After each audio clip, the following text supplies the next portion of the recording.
Good morning TV के सभी दर्शकों को मेरा नमस्कार। इस वीडियो के माध्यम से दोस्तों मैं कोविड काल में जो हम कुछ लापरवाहियां कर रहे हैं, कुछ गलतियां कर रहे हैं, उनकी तरफ मैं आपका ध्यान आकर्षण करना चाहूंगा ताकि इस कोविड का जो इम्पैक्ट है वो हमारे ऊपर कम से कम पड़ सके। जैसा कि हम सब जानते हैं कि आगे आने वाले समय में कोविड का जो इम्पैक्ट हमारे ऊपर पड़ने वाला है वो सिर्फ दो बातों पर निर्भर करेगा। एक है कोविड अप्रोप्रिएट बिहेवियर और दूसरा है वैक्सीनेशन। ये दोनों ही निर्धारित करेंगे कि हम में से कितनों को गंभीर समस्या हो सकती है, कितने लोगों की जानें जा सकती हैं और कितना हमारा जीवन अस्त व्यस्त हो सकता है।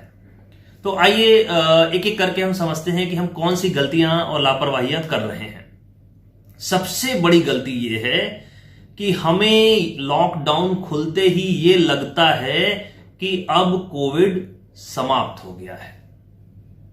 इसकी वजह से हम धीमे धीमे लापरवाह बनते जाते हैं। हम भीड़ में जाते हैं, हम बाहर निकलते हैं, हम अपना मास्क हटाना शुरू कर देते हैं, हम फिजिकल डिस्टेंसिंग जो हमें रखनी चाहिए उसको ब्रीच करना शुरू कर देते हैं।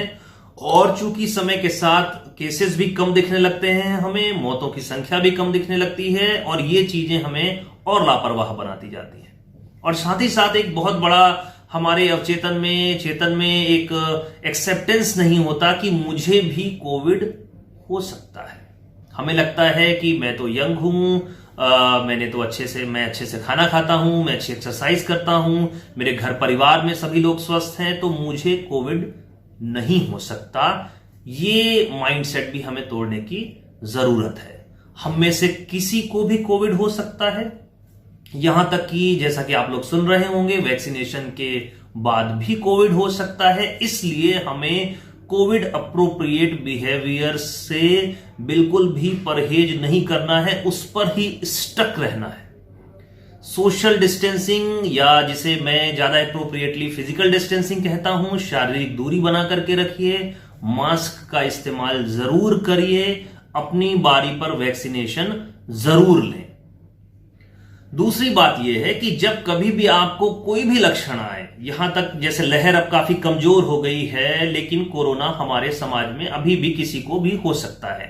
कोई भी लक्षण आए, सर्दी, खांसी, बुखार, शरीर में दर्द होना, गले में खराश आना, पेट खराब होना, ये मत समझिए कि ये मौसम का बदलाव है, ये मत समझिए कि किसी फल खाने की वजह से हो गया है, ये मत समझिए कि ये अदर देन कोविड ही है।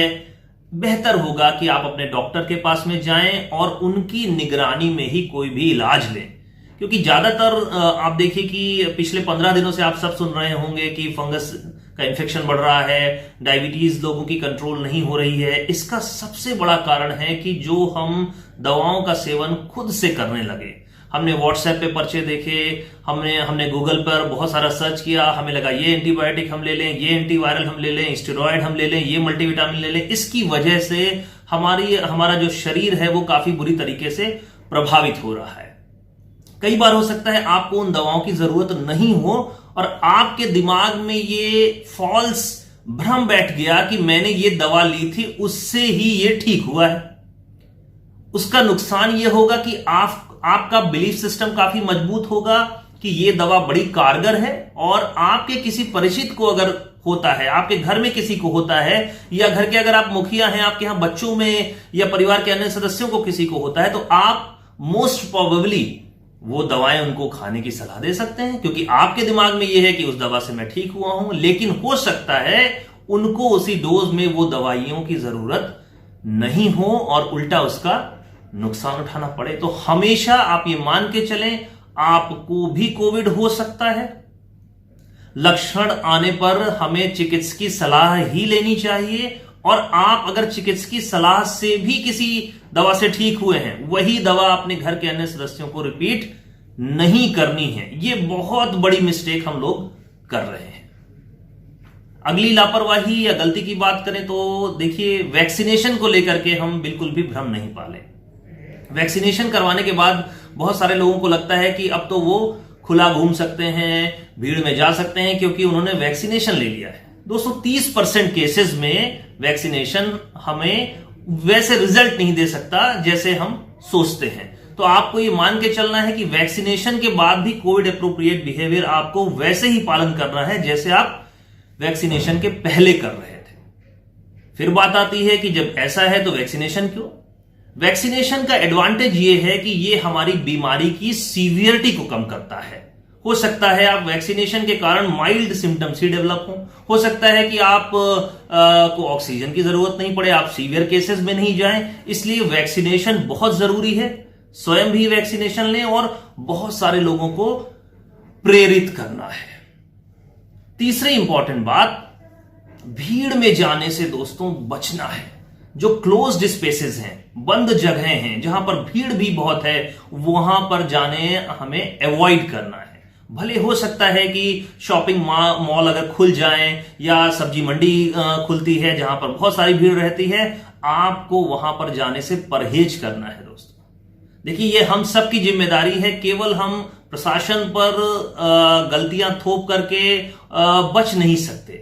हमको बचने के लिए कोविड एप्रोप्रिएट बिहेवियर्स को अपनाना ही होगा। उनको पालन किए बिना हम कोविड से बच नहीं सकते। इसलिए भीड़ भाड़ वाली जगहों पर, सिनेमा हॉल्स में जाने से आपको बचना है। यहां तक दोस्तों मैं आपसे यह भी रिक्वेस्ट करना चाहूंगा कि जो आपकी घर की भी पार्टीज हैं, वहां पर भी आप जाना अवॉइड कर सकते हैं। अगर वहां पर बहुत ज्यादा भीड़ हो रही है, आप ऑनलाइन उन्हें संदेश दे सकते हैं, वीडियो कॉलिंग के थ्रू आप किसी ओकेजन या समारोह से जुड़ सकते हैं, लेकिन व्यक्तिगत रूप से आपको जाना अवॉइड करना है। बहुत सारे लोगों के मन में एक और भ्रम रहता है कि चूंकि ये मेरे घर के हैं तो मैं इनके साथ बैठ सकता हूं, ये मेरे माता हैं, पिता हैं, भाई बहन है, मेरी पत्नी है, मेरे बच्चे हैं, इसलिए इनको कोविड नहीं होगा। घर में भी हमें कोविड एप्रोप्रिएट बिहेवियर्स का पालन करना जरूरी है।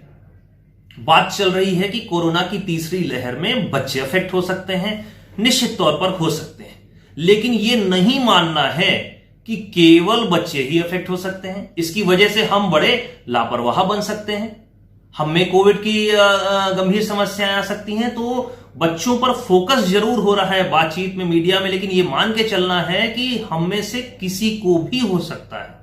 आप देखिए कि अगर हम कोविड एप्रोप्रिएट बिहेवियर का कुछ दिनों तक, अगले कुछ महीनों तक, या हो सकता है साल डेढ़ साल पालन करें, तो हम सब सुरक्षित रह सकते हैं। हमें घर में हो सकता है जनहानि नहीं हो और धनहानि भी नहीं हो। बहुत सारे पैसे हमारे खर्च हो सकते हैं अगर हम सीवियर केसेस में जाते हैं, बहुत सारी महंगी दवाइयां हो सकती हैं, और साथ ही साथ उस बीमारी की वजह से जो हमारी फंक्शनैलिटी है, उतने समय हम जो काम नहीं करेंगे वो भी हमारे लिए बहुत बड़ा फाइनेंशियल लॉस है। तो हर तरीके से कोविड एप्रोप्रिएट बिहेवियर और वैक्सीनेशन का पालन हमें जरूर करना है। और घर में बच्चों को यह बताना है कि हम सबको कोविड एप्रोप्रिएट बिहेवियर्स का पालन करना हमारा बोझ नहीं है। ये करके आप सरकार और प्रशासन पर कुछ नहीं करेंगे। हमें अपनी सुरक्षा के लिए कोविड एप्रोप्रिएट बिहेवियर्स को अपनाना है।